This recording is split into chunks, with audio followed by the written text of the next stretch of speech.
Panagdait sa Diyos sa tanan ug sa tanang kabuhatan. Welcome to our SSP class. This video reporting and presentation is presented by Group 1. Our topic will be about Indigenous Filipino Psychology, Kapwa at Pakikipagkapwa. So before we go through to our topics from our respective topics, these are our topic outline. First, about the Philippine indigenous psychology. Second, the context of the Filipino indigenous values. And then the third one is about the interpersonal values such as colonial or accommodative surface values, confrontative surface values, and pivotal interpersonal values, including in the area of societal values such as linking socio-personal value and associated societal values. And the last one is a values that we need to understanding the values of the Manyans in Mindoro. So first reporter, please. Panagdait ma'am, panagdait classmate. What is Philippine indigenous psychology for you? According to our research, Philippine indigenous psychology is ethnic psychology or taal na psikolohiya. This is the Philippine indigenous psychology in the sense that this includes the frame of psychological reasoning, enculturation, practices, belief, and proto-clinical practices that can be culled from language, literature, myths, legend, at iba pa. What do you understand by indigenous psychology? According to Infocypedia, the scientific study of human behavior and mind that is native, that is not transported from other regions, and that is designed for its people. It involves understanding each culture from its own frame of reference, including its own ecological, historical, philosophical, and religious or spiritual context. Why Filipino indigenous psychology is important to discuss. Virgilio G. Enriquez introduced Filipino psychology that involves the experience, ideas, and cultural orientation of Filipinos. This study focuses on different themes such as identity and national consciousness, social awareness and involvement, national and ethnic cultures and language, and basis and application indigenous psychology. Filipino psychology was a movement of later became an academic discipline so that psychologists would understand the Filipino mind. Enriquez's main goal was to prove the relative meaning of the values. Panagdait sa tanan, I am Haniliti Gomez. So what is Philippine indigenous psychology? In the first place, it is Filipino context relations that are very important. This is the very basic premise of the theory of Virgilio Enriquez, Kapwa psychology, which he introduced as a vital concept in the field of Filipino psychology. In English, the term that is closest to Kapwa is others. But this term recognizes the self as something that is separate and distinct. Kapwa refers to shared identity of selves and others by Enriquez 1994. He considers Kapwa as a core value of Filipino psychology where other important Filipino values are connected. Pakikipagkapwa refers to the social manifestations of kapwa. Pepwa and Marcelino 2000 provides a comprehensive discussions of Filipino values as studied by various Filipino psychologists in their article about the contributions of Virgilio Enriquez to the field. Filipino values were classified by Enriquez according to the interpersonal values and socio-personal values.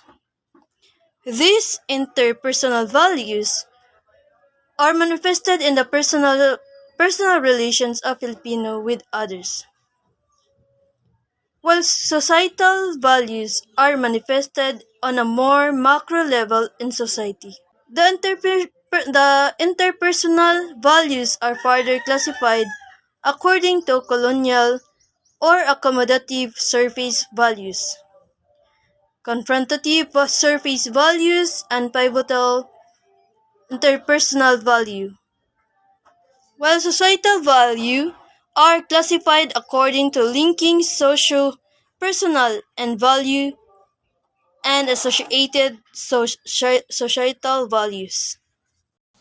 To continue with, these interpersonal values and societal values are vital to the Philippine indigenous people in some advantage and beneficial values for them.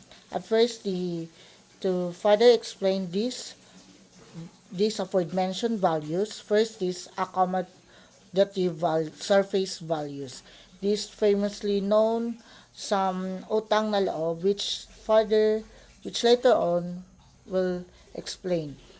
Mostly this contact is being cancelled out due to its toxic traits nowadays, but not everyone can be applied to everyone else in negative way, but some are still in positive.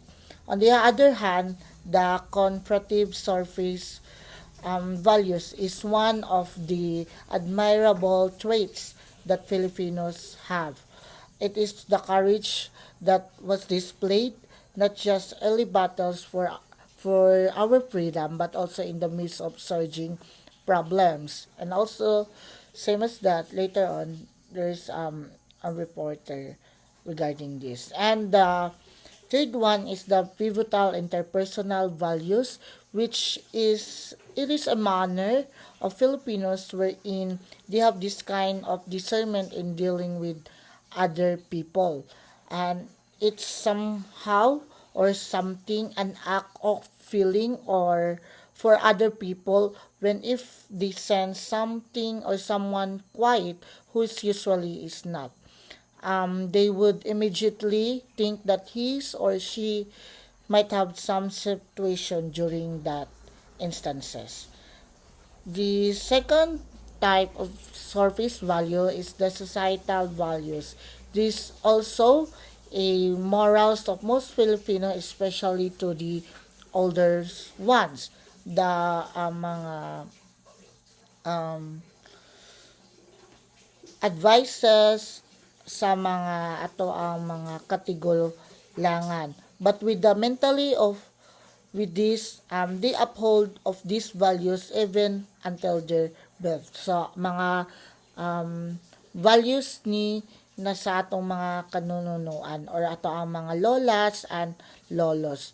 Just like how Rizal died with dignity and honor by turning his body when he was sentenced to death by a firing squad, showing that he was not a traitor. So, that's how sa una pod ni-relate po nila ni. And successfully, this act was seen and written in the history of this country. So, mostly, mao po ni ang societal values, most came from our older ones.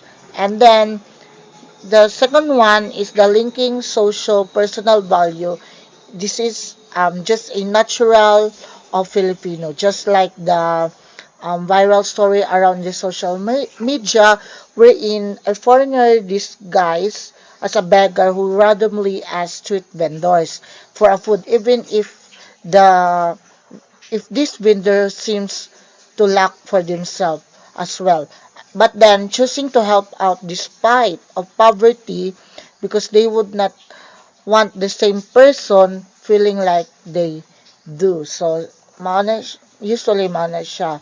So to elaborate more about this surface value, at first the accommodative surface value. So usually the accommodative surface values are these following: the hiya, the utang na loob, and pakikisama.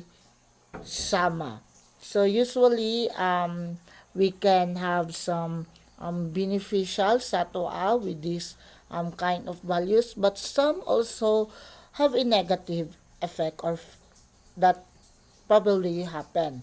So first is the hiya. Hiya is usually translated as shame by the foreign scholar. So kaula kaula kaula or shame, kahiya. But in English, it is the strains of property, or somehow na meaning niya is um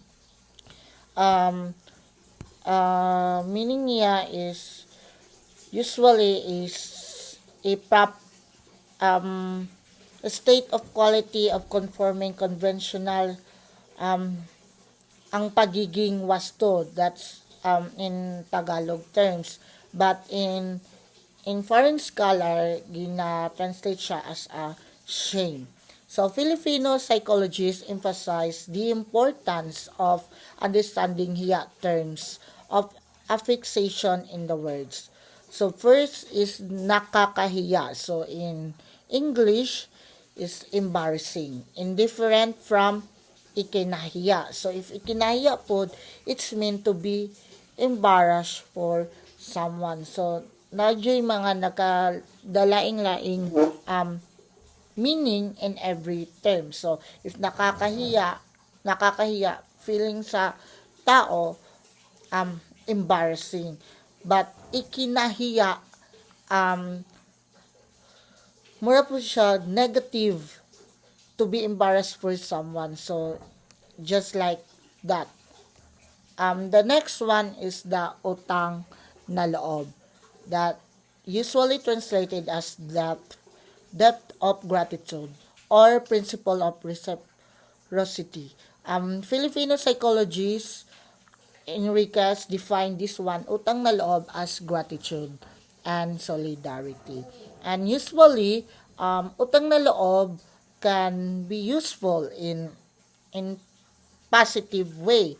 So sometimes pwede siya sa maayong buhat na mahitabo, matabangan ka someday because of the utang na loob. If na ay problema and sa in the first time nakatabang ka sa tao, and the time na murag ikaw na ang nagkailangan, napud siya perminti because napud siya utang na loob aside sa concession. And usually mo po na ang common na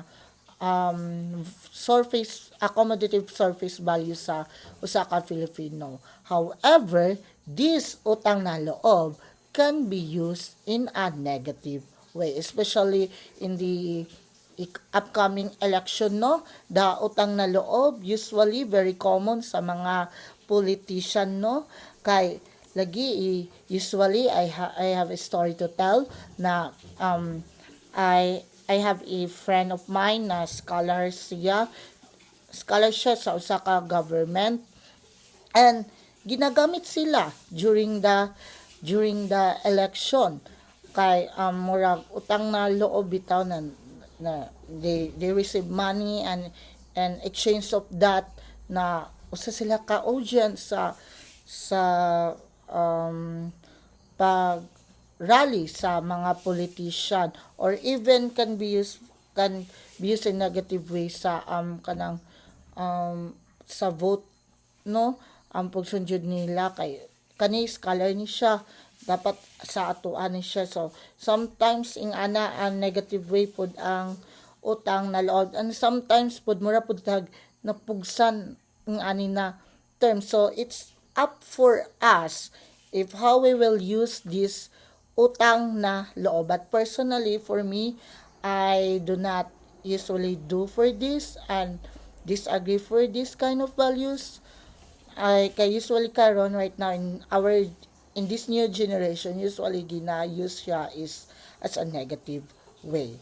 Then the next one is the pakikisama, which was earlier related to maintaining smooth interpersonal relation by conforming to a group.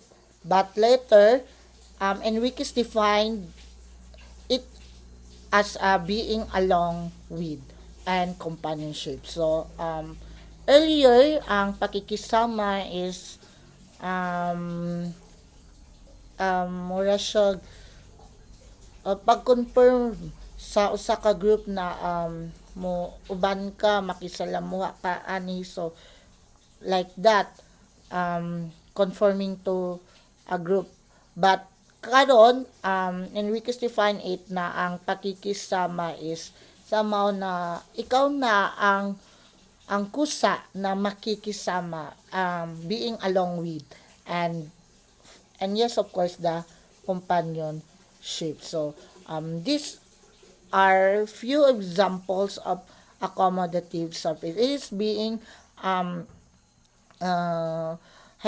no, that accommodative surface values can be a positive or a negative values, but it's up for us how we will use or maintain this kind of accommodative surface values. But for them, it's the psychology and indigenous people na ilang mga values. So next one is the confrontative surface value. So, competitive surface values, Kapwa and Marcelino 2000. Bahala na, lakas ng loob, pakikibaka, and pakikiramdam. So, the competitive surface values including Dara, ang bahala na, lakas ng loob, pakikibaka, and again, pakikiramdam. So, naadi-ari ang examples of competitive surface upon use. Makita ara sa picture example. So, bahala na. Bahala na is usually translate as a fatalism by foreign scholar. So, Filipino psychologists like Lagmay define it as the determinations and the risk taking. So, according to Lagmay 1977, as a city in Kapwa, and Marcelino 2000, when a Filipino say bahala na, he is to prepare to face difficult situations and do his best in overcome those situations. So, according to lakas loob, so lakas loob is the attitude of characteristic by being encourageness in the minds of the problem and uncertainties. Pakikibaka, so unity in the Filipino in the face of the justice and exploitations. These also prepared the capacity of the Filipino to organize and evolutions to fight against a common enemy. So, pakikiramdam is considered as a priori or private values. This is critical since it is a share of inner perceptions and heightens awareness that the person should be possess fear of experiences a good interpersonal relationship. These Filipinos values introduced by Enriquez can be seen in the relationship of the Filipinos across different contexts, must be especially with their families.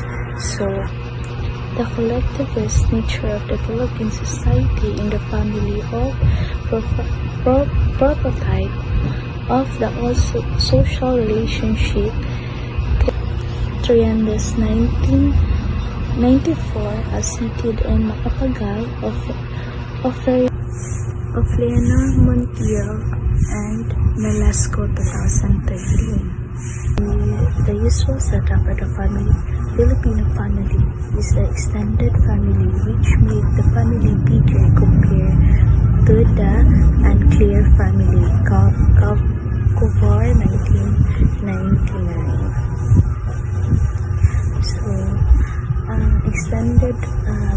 extended family daw is kanabit ang mga kamag-anak, dili lang ang mga ginikanan or ang mga igsoon na adi-ari ang mga tiyuhin, tiyahin or mga pinsan, lolo o lola or uban pang mga pamilya or uban pang mga paryente. The concept of filial piety is very much the values in the Filipino family. So, ang filial piety daw is kanabit ang nakupayo sila Krispito.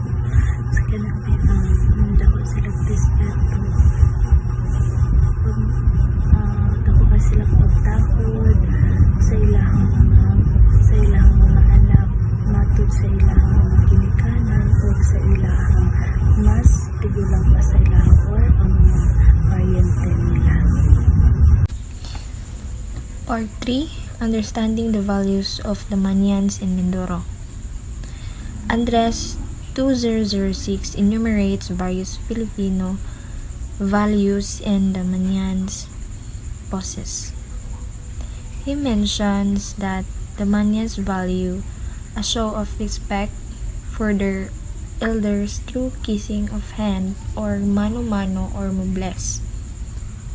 Manyans are also value pakikiramay, where they express sympathy for an offended or bereaved family, like loss of someone nga kanang namatian or loss of a loved one through death or close nimo like friends una siya mo value sila og kanang pakikiramay sa mga namatian sa friend nimo ana. Very important value that they have is bayanihan in doing any group or task. This is evident during planting season when the people help each other without any compensation except for a free meal. So Manyans value kasipagan. This is manifested in their planting practices. Manyans value their peers with their barkadahan. This is because the people of Mindoro come from different regions and as a result, they form a strong ties. Lastly, Manyans also manifest takot sa Diyos, pagmamagandang loob, and pakikipagkapwa tao. Posma 2005 says that the Manyans avoid saying bad words. Muna silang takot sila sa Diyos and pagmamagandang loob and pakikipagkapwa tao. Na siya nga, Manyans avoid saying bad words to their kapwa.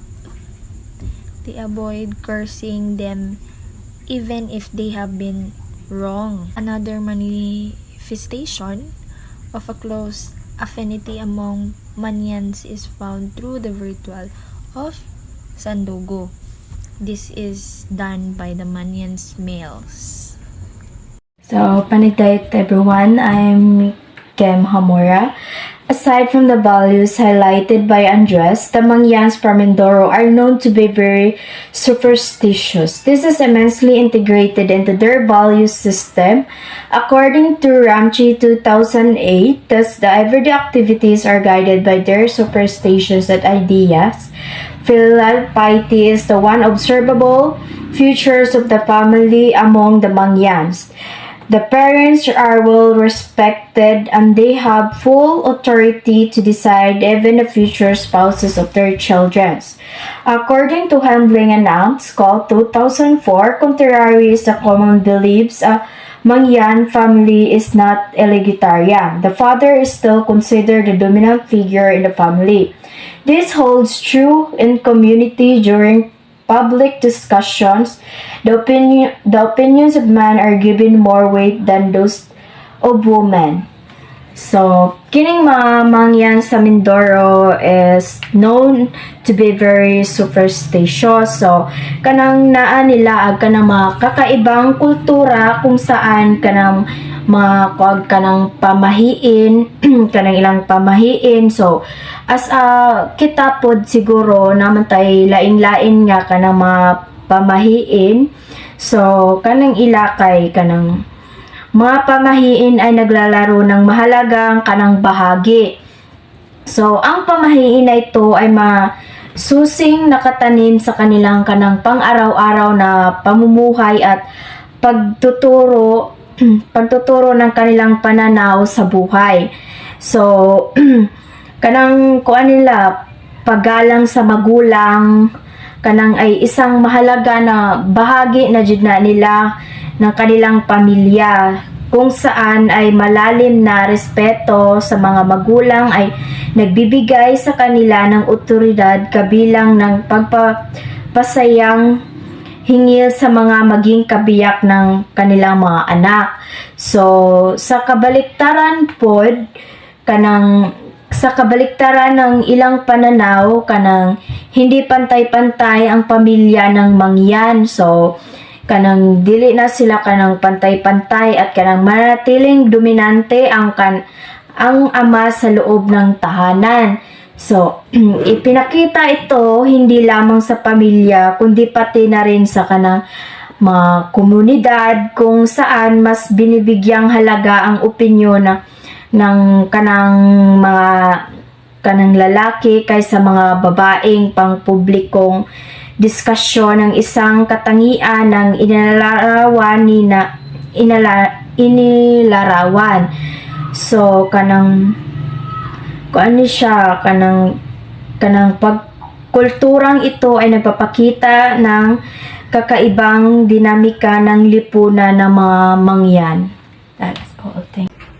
As is true of other IP groups in the Philippines, Mangyan elder have a great influence and authority. They are given higher recognition and deference with respect to issue concerning the welfare of the community than government officials do.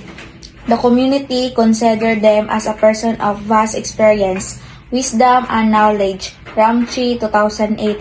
They trust that their elder will provide the most prudent and unbiased decision in the arbitration of dispute and conflict.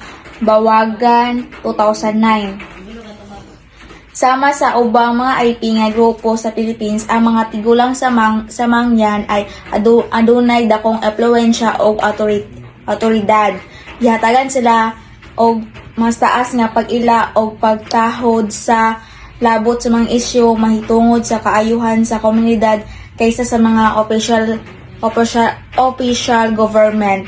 Giisip sila sa komunidad, adunay dakong kaalaman o kahibalo. Ramchi 2008. Nagsalig sila nga ang ilang mga tiguang muhatag og labing maalamon o walay pagpihig og desisyon sa attribution sa mga paglalis o pagpanggi. Bawagan 2009.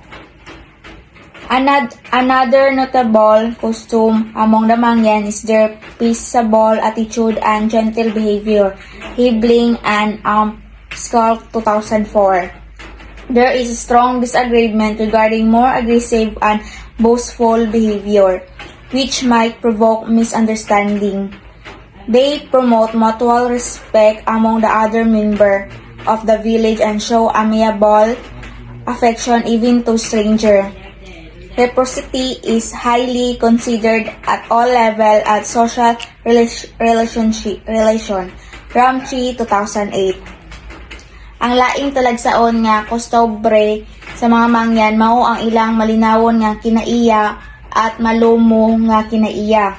Adunay kusog nga dili magsinabtanay bahin sa labi ka agresibo o paghimintason nga pamatasan. Ang mga mahimong magpupukaw sa dili pagsinabtanay, ilang gipasaugda ang pagtahod sa usag-usa, taliwala sa ubang mga membro sa baryo o nagpakitag maayong pagmamahal bisan sa mga estranghero. Ang pagbinaluay konsiderar pag-ayo sa tanang level sa sosyal nga relation. The ideal of reciprocity and non-violence are the guiding principle among the Mangyan in relation to neighboring groups. Lauser, 1999. Thus, they show a friendly, good nature and cordial attitude with the other groups and they interact with their community. In a case of disagreement between a member of their tribe and another group, the elder and leader seek ways to resolve the matter through peaceful means. Ang isa sa pansin kaugalingan sa Mangyan ay ang kanilang pagpayapang pag-uugali at banayad at pag-uugali. Mayroong matinding hindi pagkakasundo tungkol sa mga agresibo at pamamatasan sa ugali na maaaring mandudulot na hindi pagkakaunawaan. Itinatuguyod nila ang mga pagpagalang sa isa't isa sa ibang pang-membro na ngayon at nagpakita sa mangiliw na pagmamahal kahit sa mga intrahero at reciprocity ay lubos na isinaalang-alang sa lahat ng antas at panipunang relasyon. Julia Gonzales.